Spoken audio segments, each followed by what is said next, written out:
Oh, hello. You've just got me browsing through the story of Scotland.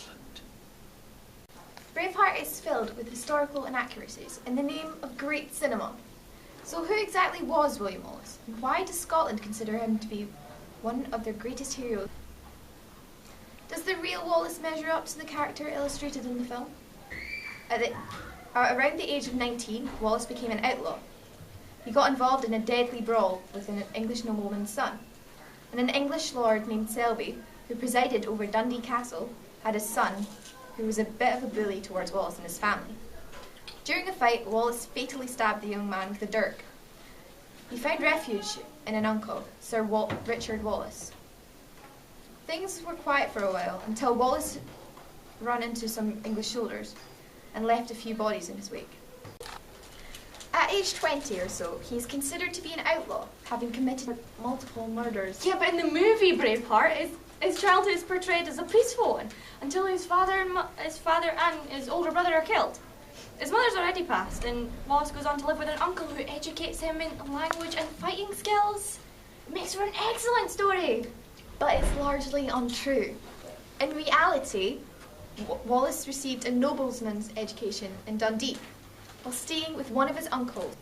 Yeah, but Wallace is like a brilliant romance. Like in the first half of the movie, it spends a great deal of time on the romance between him and Mirren, a pretty young maiden that he was courting.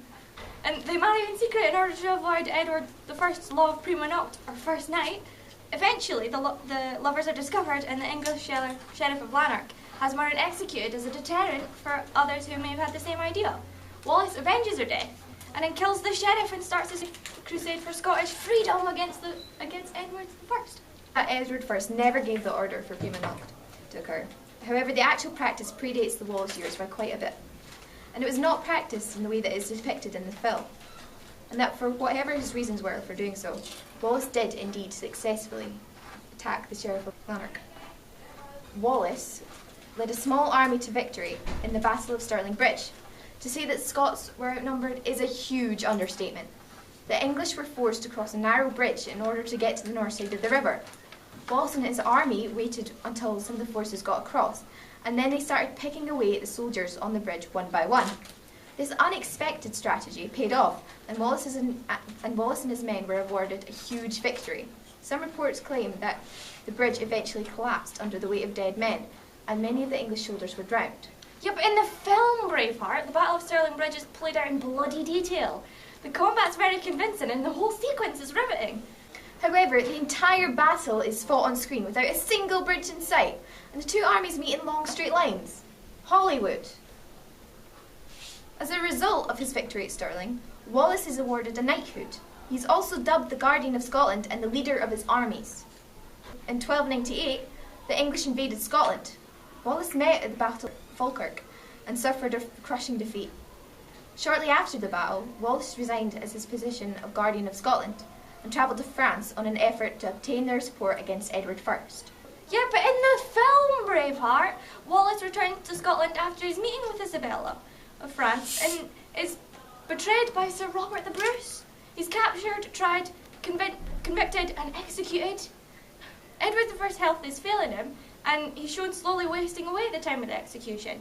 During the depiction of his agonising death, Wallace is given several chances to cry out for mercy. He denies this with his dying breath and screams out the word, "Freedom!" The truth is that Wallace was unable to convince King Philip IV of France to aid the Scottish in their cause and return to Scotland. The French decided to leave Scotland to sort out its own troubles when it became evident that they needed Edward's first help to squash a rebellion in Flanders. The Scottish nobles gave in and recognised Edward I as an overlord in 1305.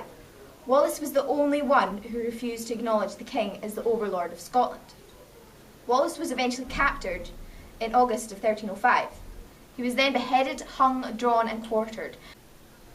Sir William Wallace has gone down in history as one of the greatest Scottish patriots that ever existed. He's considered to be a national hero. A William Wallace monument was constructed just outside of Stirling. Wallace's sword is on display at the monument. He continues to be an inspiration for freedom, courage, and the strength of many. Well, Hollywood. History.